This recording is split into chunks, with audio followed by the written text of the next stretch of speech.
Cooper NDC 5001 మనకు Cooper engines ఉన్నాయి కదా, వాళ్ళ ట్రాక్టర్ ఇది కొత్త మార్కెట్లోకి తీసుకురావడం జరిగింది.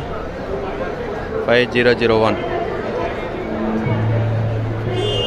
50 HP 4-wheel drive segment, 12 forward 12 reverse speed transmission కూడా ఉంది దీంట్లో, డ్యూయల్ క్లచ్ కూడా ఉంది.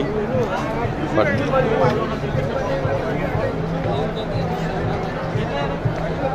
కాలేజ్ మాస్టర్ అంటారు. 14.9 టైర్ ఇవ్వడం జరిగింది.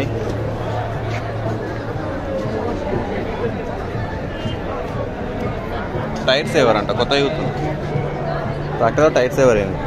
And deeper ploughing increase facility like queen bean అంట. రియర్ స్పీడ్ ఆప్షన్ కూడా ఉంది ఇందులో. QRC కప్లర్ కూడా ఇవ్వడం జరిగింది. ఇది వచ్చేసి కూడా మనకు ఇంకోటి మోడల్ 500 2-wheel డ్రైవ్. ఇది వచ్చి 4-wheel, ఇది వచ్చేసి 2-wheel డ్రైవ్. అండ్ ఇంకా 2 మోడల్స్ అయితే వీళ్ళు తీసుకోవడం జరిగింది. అంతేకాకుండా వీళ్ళ ఇంజన్స్ కూడా ఉన్నాయి ఇక్కడ.